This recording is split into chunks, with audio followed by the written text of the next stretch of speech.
Hey guys, John here with JK Conditioning and PodiumRunner.com, and in this video today I'm going to go over a 5-stage functional rehab protocol that you can follow after an ankle injury.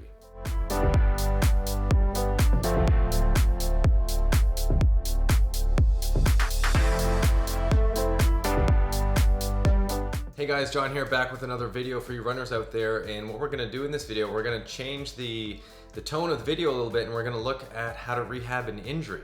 And in this video, we're going to look at how you can help yourself return to running quicker after you sprain your ankle. So as runners, you know that the most common way that you can get injured is through overuse injuries. So through the repetitive nature of running, you can cause pain and issues in certain areas of your body that might keep you from running. Sometimes acute injuries can also sideline you. This is why we're going to talk about how you can rehab an ankle sprain when you roll your ankle. So the most common way that runners typically roll their ankle is what we call an inversion sprain. So an inversion sprain is when you land on an unstable surface like a tree root or a rock. You land with your foot pointed down and all your weight moves down on that foot, which excessively inverts the ankle. This can overstretch the ligaments on the outside of the foot, which can cause them to strain and sometimes even fully tear. There are 3 grades of ankle sprain that you can sort of experience. Grade 1 being the least severe and grade 3 being the most severe. Now grade 3 sprains they're kind of dangerous because what you might do is you might fracture a bone on the side of your foot and you might fully tear a ligament on the outside of your ankle. So it's very important that you have your foot examined by a professional to rule out the need for surgery and to rule out a fracture. So a grade 2 sprain is right in the middle, and it's still severe, but it's, we don't have to worry about a fracture or a full tear in this situation. Lastly, a grade 1 sprain is a least severe, so it's kind of when you roll it and you catch yourself.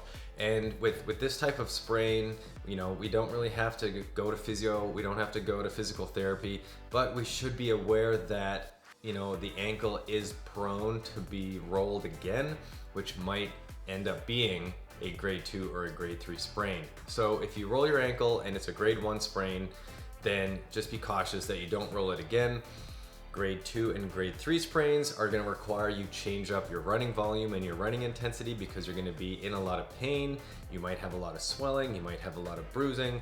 And lastly, like I said, if it's a grade 3 sprain, you got to have it checked out just to rule out the need for surgery or the presence of a fracture. Now, rehab exercises are going to be super important for you to follow during a grade 2 and a grade 3 sprain. A grade 1 sprain, you might not need to change or add anything, but like I said, you should be super cautious that a grade 1 sprain doesn't make you roll your ankle again, which then ends up being a grade 2 or a grade 3 sprain.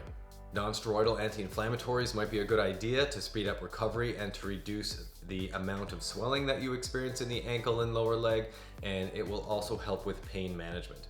But the most important thing that you can do right after you sprain your ankle can be followed by an acronym PRICE, P-R-I-C-E. P stands for protect the joint, so you don't want to make the injury worse by rolling it again, so you can wear a brace or tape the ankle or have it taped by a professional.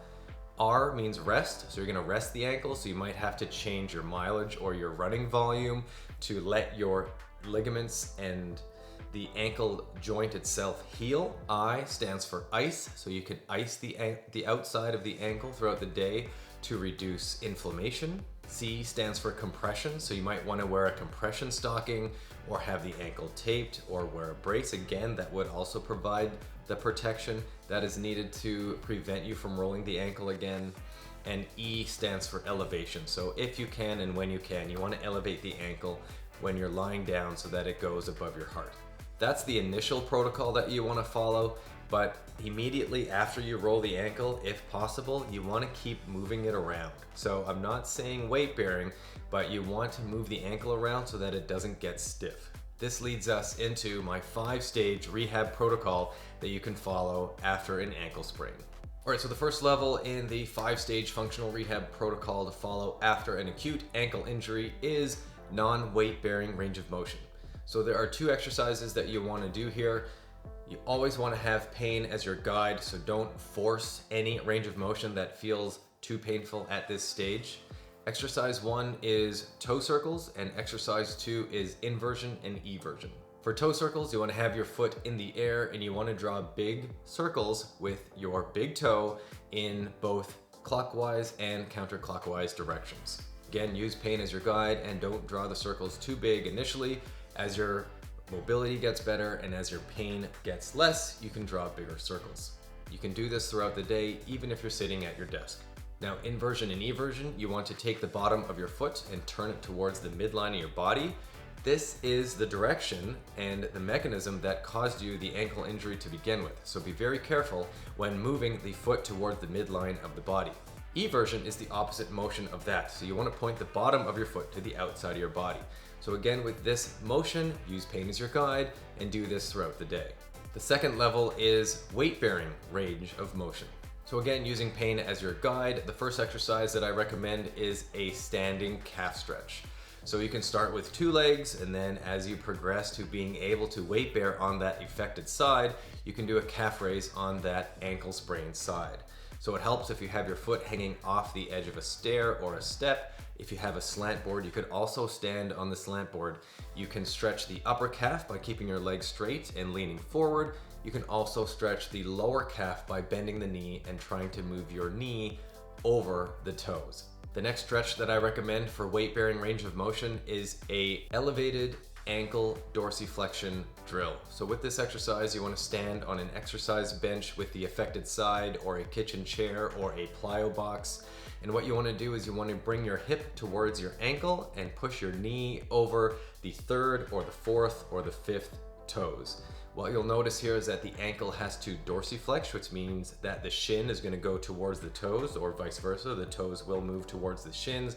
And what you want to do is gently bounce in this sort of end range of motion where the heel just wants to lift off the elevated surface. Again, use pain as your guide and don't over push this dynamic stretch. Lastly, in the weight-bearing range of motion section, I'm going to suggest that you do a inversion over pressure stretch. So again, this is the mechanism that caused the injury, but over days past day 3, where the ligaments are starting to heal themselves, what you can do is put the outside of your foot on the floor. You want to point the bottom of the foot towards the midline of the body and just gently, very gently push down on the foot to force more inversion. So again, this is the mechanism that caused your injury, so do not push this stretch. This is just a gentle way to ease more inversion range of motion as your body heals the ankle and the ligaments on the outside of your ankle. Do this throughout the day, and again, you can also do this seated at your desk. All right, so level 3 in my 5-stage functional rehab protocol following an ankle injury is barefoot proprioception. So proprioception is your sense of balance, and balance is obviously very important when you run because you always run on one foot. So having balance and being able to catch yourself if you ever roll your ankle again is super important to prevent future ankle injuries. So the first exercise that I recommend is what I call an airplane to Karate Kid. Sweep the leg. You're gonna stand on your affected side, and what you wanna do is go in bare feet so that your arch muscles can feel the ground so that you can use them properly to keep your balance. Stand on the affected side and soften the knee, and what I want you to do is bow over, reach your arms out to the side, and reach your opposite leg long, far back behind you. As your torso approaches parallel with the floor, you will be in what I call the airplane position. This also looks like a single leg Romanian deadlift, so you can also call it that too if you wish. After a 1-second pause in this position, I'll get you to stand, and you're gonna bring the leg that you reached behind you up. You're gonna bring your knee up towards your torso, you're gonna bring your toes up towards your shin, and you're gonna have your arms out to the side for balance. I want you to get as tall as you can, and I want you to squeeze the glute on your stance leg. This is the crane kick position from Karate Kid. So if you've ever seen the Karate Kid from the 80s, this is why I call it the airplane to Karate Kid. Try to do 12 to 15 reps in a row. You're gonna do 3 to 4 sets, and you're gonna do every other day for 3 to 4 weeks. The second exercise I'm gonna suggest is eyes closed, single leg balance. So with this exercise, you're gonna stand on the affected side. You're gonna stand near a wall so that you can put one finger on the wall to help you maintain balance if you need it. Stand on your affected side, close your eyes, and try to maintain your balance as you take your finger off the wall. Try to hold this position as long as you can. If you need the wall, just grab it or put your finger on the wall, or just open your eyes so that you don't hurt yourself. You can practice this exercise for 3 to 5 sets. You can do it daily, and you can do it for 3 to 4 weeks as you develop your proprioception. As you get used to weight bearing on that affected side, level 4 introduces strength training. So you can continue with your regular strength training routine. You can do your deadlifts, you can do your squats, you can do your hip thrusts and your glute and core exercises. But when you do your single leg exercises, just be cautious of the range of motion required in the ankle during some of those exercises. There are 3 exercises that I encourage you to do post ankle injury, which will target the outside of the foot, which we'll go over now. The first exercise is going to strengthen the outside of the foot, and what you want to do here is anchor a band around a stable object, or if it's a small mini band, you can stand on it with your other foot. You're going to loop the other end of the band around your affected side, and what you're going to do is you're going to try to evert the ankle by turning the bottom of the foot to the side against the resistance. So this might feel a bit stiff initially because, again, we're going to challenge the outside ligaments on the ankle, which were injured during the ankle sprain. I'd like you to try 20 to 30 reps, and you're going to do 3 to 4 sets every other day. We're going to bring back the toe circles, and what we're going to do in this exercise is you're going to have a band again around your foot, and you're going to focus on drawing the circle and feeling the resistance as your toe goes away from the midline. So this is a combination of inversion and eversion, and it's also a combination of flexion of the ankle and pulling the ankle up. So we call that dorsiflexion. When we go down, we call it plantar flexion. And what you're gonna do is you're gonna draw circles counterclockwise and clockwise with the band resistance to further strengthen the outside ligaments and muscles on the side of the ankle. You can also try to do 20 to 30 rotations per direction, and you can do 3 to 4 sets every other day. The last specific exercise that we can help the lower ankle and the lower leg is a single leg calf raise. So there's 2 ways to do this. You can do it standing or seated. I suggest you do both. What you want to do here is stand on the affected side and carefully go up as high as you can on the balls of your feet while contracting your calves at the top. You can perform 8 to 12 repetitions on the affected side. You can do 3 to 4 sets and also do this exercise every other day. The last level in the 5-stage functional rehab protocol to follow after an acute ankle injury is returning to running. So we've worked on mobility, we worked on balance and proprioception, we worked on strength training, and we also worked on strengthening the ankle. The last stage is returning to the sport that you love, which is running. What I suggest is you ease back into running. Don't have the same expectations. Reduce your mileage, reduce your intensity, and just see how it feels. If you want to protect your ankle because you're still not sure about its stability, you can use tape and you can wear an active ankle or an ankle brace. I would also suggest you run on very predictable surfaces to begin with. So running on a treadmill, running on the road, or running around a track would be a good idea.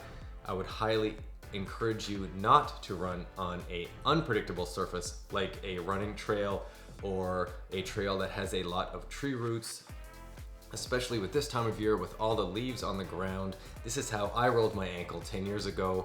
The trail was beautiful, all the trees were bare, the trail itself was covered in leaves, and I didn't see the rock that I landed on with all my body weight, and I was diagnosed with a grade 3 sprain. Luckily I didn't need any surgery or I didn't have a fracture, but man, my ankle was purple, it was huge, and I had to wear an active ankle. I had to stop running, and obviously it wasn't fun. So that's why I made this video for you guys, because I can relate if you've sprained your ankle, and this is a great 5-step protocol that you can follow immediately after an ankle injury to help you get back to running sooner. As you get more comfortable with running, you can include more unstable surfaces in the future, but I wouldn't encourage you to do that until you feel that you're totally confident with yourself, with your strength in your ankle, and with your sense of balance.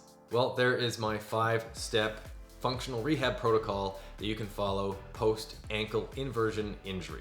I know it's a long title, but I hope the information was valuable, and I hope that you can use this to help you get back to running sooner. Anytime I share a video with Podium Runner, I'll always put a link to my article that accompanies this video in the description box below, so make sure you check that out if you've missed anything that I've said in this video. If this is your first time here, my name is John and I've been a personal trainer for 15 years and I specialize in helping runners like you become stronger and faster. If this is your first time to our channel, I suggest you subscribe to our channel to keep up to date with all our latest running fitness videos. You can find us on social media at JK Conditioning.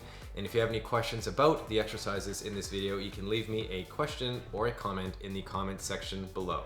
If you like the video, please give it a thumbs up. I hope you subscribe and I'll see you in the next video.